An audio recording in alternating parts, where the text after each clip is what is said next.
108 ఏళ్ల చరిత్ర కలిగిన ఉస్మానియా యూనివర్సిటీ కొందరు కాలగర్భంలో కలపాలని చూస్తే తాను అభివృద్ధి చేస్తున్నాను అన్నారు ముఖ్యమంత్రి రేవంత్ రెడ్డి. ఓయూకి 1000 కోట్ల నిధులిస్తూ జీవో రిలీజ్ చేసి ఆర్ట్స్ కాలేజ్ దగ్గర సభలో పాల్గొన్నారు రేవంత్ రెడ్డి. కేసీఆర్ కేటీఆర్లపై సెటైర్లు వేస్తూ విద్యార్థుల ఉన్నత చదువుల కోసం ఎంతైనా ఖర్చు చేసేందుకు ప్రభుత్వం సిద్ధంగా ఉందన్నారు. విద్య ఒక్కటే వివక్షని దూరం చేస్తుందన్నారు ముఖ్యమంత్రి రేవంత్.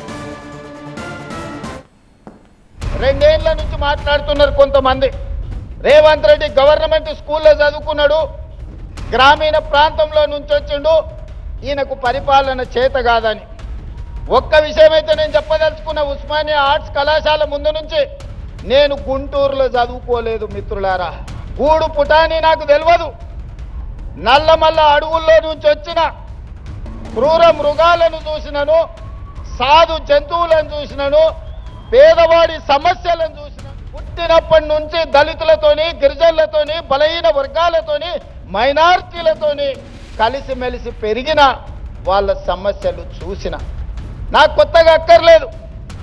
గుంటూరులో చదువుకున్న వాళ్ళకు పేదరికం చూడాలంటే మెర్సిడీస్ బెంజ్ కారుల్లో పోయి ఎక్స్కర్షన్ లాగా, ఓహో పేదరికం ఇట్లుంటుందా, మీ భూమి మీ మట్టి అట్లుంటుందా, మీకు చిరిగిపోయిన బట్టలు ఇట్లుంటాయా, మేము ఎప్పుడు చూడలేదని వాళ్ళకు పేదరికం ఇట్లుంటుందని ఒక ఎక్స్కర్షన్ లాగా ఉండొచ్చు.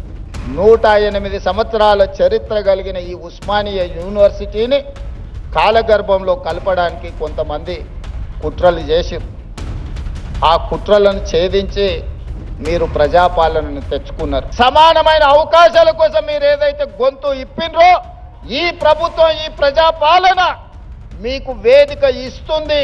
మీరు ఎదగండి. మీరు డాక్టర్లు కాండి, లాయర్లు కాండి, ఇంజనీర్లు కాండి, ఐఏఎస్లు కాండి, ఐపీఎస్లు కాండి, గొప్ప మేధావులు కాండి. ఒక ఆయన సవాలు విసిరిండు, శాతనైతే ఆర్ట్స్ కాలేజ్ దగ్గర పోయిరా అని. నేను వాళ్ళలాగా దొంగను కాదు, ఫామ్ హౌజులు కట్టుకోలేదు, గడీల లాంటివి నిర్మించుకోలేదు. ఉన్నదేదో నాకున్నది, నా కష్టంతో, నా శక్తితోని, సమాజంలో గౌరవంతో ఇంత దూరం వచ్చిన. ఉత్త చేతులతో రానని ఆనాడే చెప్పిన. ఉత్తు మాటలు చెప్పే అలవాటు నాకు లేదు. ఎందుకంటే వ్యవసాయం తెలిసినోని, గ్రామీణ ప్రాంతం నుంచి వచ్చినోని.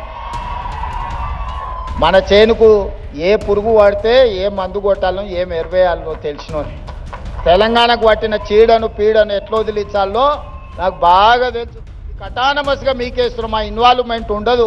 మీకు ఎవరైనా మంత్రులు, ఎంపీలో, ఎమ్మెల్యేలో ఫోన్ చేస్తే నాకు చెప్పరు. మీకు ఏదైనా పైరవి పట్టుకొని ఎవరైనా వస్తే నాకు చెప్పండి. వాళ్ళు ఉద్యోగాలు ఇప్పించుడు కాదు, పైరవి పట్టుకొని వచ్చిన వాళ్ళ ఉద్యోగాలు ఊడదీసే బాధ్యత నాకు.